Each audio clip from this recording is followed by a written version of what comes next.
My name is Kelsey and I'm an advisor with Rhodes State. Today I'm going to discuss a few topics that will give you an idea of what to expect when you're in college.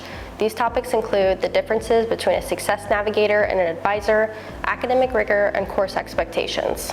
When prospective and new students begin their journey with Rhodes State College, they're assigned a success navigator who helps them through the entire admissions and onboarding process. This can include anything from applying to the college, providing scholarship or financial aid information or referrals, assisting students in gaining access to their accounts, explaining general major requirements, and helping them register for their first semester courses. Success Navigators will be a main support for new students through the 15th day of their first semester, except for new students in the summer who stay with their navigator through the first 15 days of the fall semester. After the 15th day of the first semester, new students will receive an email to their Rhodes State email address introducing them to their primary advisor. While there are some similarities between a success navigator and advisor, the important difference is that an advisor will remain the student's primary point of contact from the 15th day of their first semester through graduation. Advisors work with students in a collaborative effort to provide ongoing academic support, registration reminders, resource referrals, and create personalized degree plans that support each student's success. While the 15th day email will provide the initial notice to students of their primary advisor, students will always have access to their advisor name and email. This can be located in their STARS Online account under the Student Service tab in the advisor's link. Students may also contact the Office of Advising for more information. You may not have taken a college course before, but you're probably not new to learning how to balance finding time for work, family, friends, sleep, or even fun. Adding college courses is exciting and ambitious, and it can be challenging if you're not prepared. Most students find college courses to be more challenging than they thought. Consider your current knowledge of the subjects and classes you're registering for. The credit hour total of a course is related to the amount of hours you spend a week in course instruction. This could be in class, online, or in a lab. Research has demonstrated that successful students spend approximately 2 to 3 study hours per credit hour per week for a course. For more challenging courses, such as math and science, the average is 3 to 4 study hours per credit hour. I know this is a lot to consider, so I'll provide an example. If you're registered for a 4 credit hour biology course, you can anticipate 4 hours a week spent in class and an additional 16 study hours. If you combine the 4 class hours with the 16 study hours, that's an estimated total of 20 hours per week devoted to one biology course. The fall and spring semesters at Rhodes State College are 15 weeks long. If you're registered for 14 hours in a 15-week semester, this could estimate up to around 58 hours devoted to your academics per week for that semester. If you were to register for that same 14 credit hour schedule in our 8-week half semester options or the summer semester, that could be estimated close to 75.5 hours per week.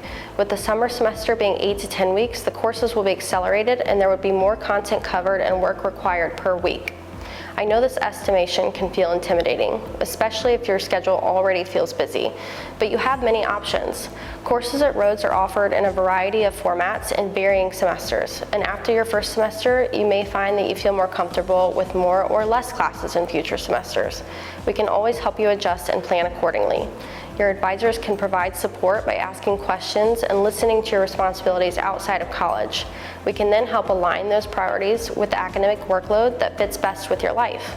We want you to be successful in and out of the classroom.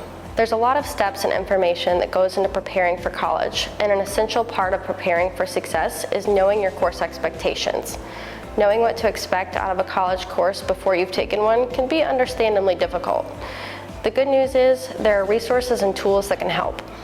Before you begin your courses, it is important to first review the format of the course that you're registered for. This means reviewing your STARS Online schedule of registered courses and checking the section number of the course. This verifies your course will be held entirely in person, online, or in a hybrid format.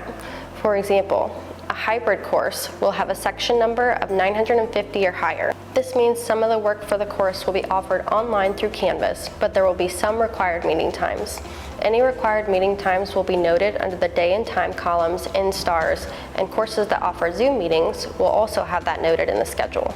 It's also important to remember that even if you are registered for an entirely online course, there is no required in-person meeting time, but there are still designated due dates and times for quizzes and exams.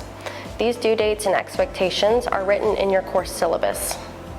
Every course, regardless of format, will have a syllabus available to you through Canvas. A syllabus is one of your most important tools for reviewing and preparing your courses. In your syllabus, you will find a list of textbooks and materials for the course, your instructor's contact information, attendance and late work policies, as well as the outline of all assignments and quizzes, including their due dates. This is a great resource to help plan ahead and ensure you have time to complete and upload your assignments. Listed in your syllabus, you will also find student learning outcomes. Student learning outcomes, or SLOs, are statements that describe what students are expected to know, understand, and be able to do by the end of the course or program. They outline the knowledge, skills, and competencies that you should strive to acquire during your studies. SLOs serve as a roadmap guiding your learning journey and helping you stay focused in the intended goals of the course. Reviewing the student learning outcomes is beneficial for several reasons. First, goal clarity. SLOs provide a clear understanding of what you're expected to achieve in the course. They set specific targets and objectives, giving you a sense of direction and purpose. By knowing what you're working toward, you can tailor your efforts and study strategies accordingly. Focus and motivation. When you know the desired outcomes, you can stay focused on the relevant content and skills necessary to achieve those outcomes. This helps you avoid getting lost or overwhelmed by unrelated materials. Additionally, having a clear understanding of what you're working toward can increase your motivation and engagement in the course. Self-assessment and progress tracking. Student learning outcomes act as benchmarks for your progress. By regularly reviewing them, you can evaluate your own performance and gauge how well you're meeting the desired goals. This self-assessment allows you to identify areas where you excel and areas where you may need additional effort or support. What are some uses for student learning outcomes? Student learning outcomes serve various purposes throughout your academic journey. First, course planning. SLOs can help you plan your schedule effectively. By understanding the learning outcomes of your different courses, you can choose classes that align with your goals and interests. This ensures that you're making progress towards your desired knowledge and skills. Second, study guidance.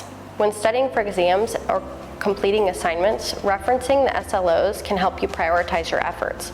By focusing on the specific areas outlined in the outcomes, you can allocate your time and energy more efficiently, leading to better learning outcomes. Third, feedback and reflection. When you receive feedback on your coursework, comparing it against SLOs can provide valuable insights. It allows you to see how well you're meeting the expected standards and identify areas where you need improvement. This reflection helps you grow as a learner and make adjustments for future assignments. Yes, there are a lot of expectations when you begin college, but there are even more resources and people who would love to help. Some final important tips for being a successful college student. Check your Canvas and Rhodes State email daily. To protect your privacy, college and staff and faculty communicate through the official Rhodes State systems. Before registering or adding and dropping classes, review your degree plan or meet with your advisor. Reviewing your degree plan will help ensure that you stay on track with the courses that you need. Last but most important, please reach out to instructors, faculty, advisors, department chairs, or deans if you have questions. We enjoy helping students and we want to see you succeed. We hope to be working with you all soon.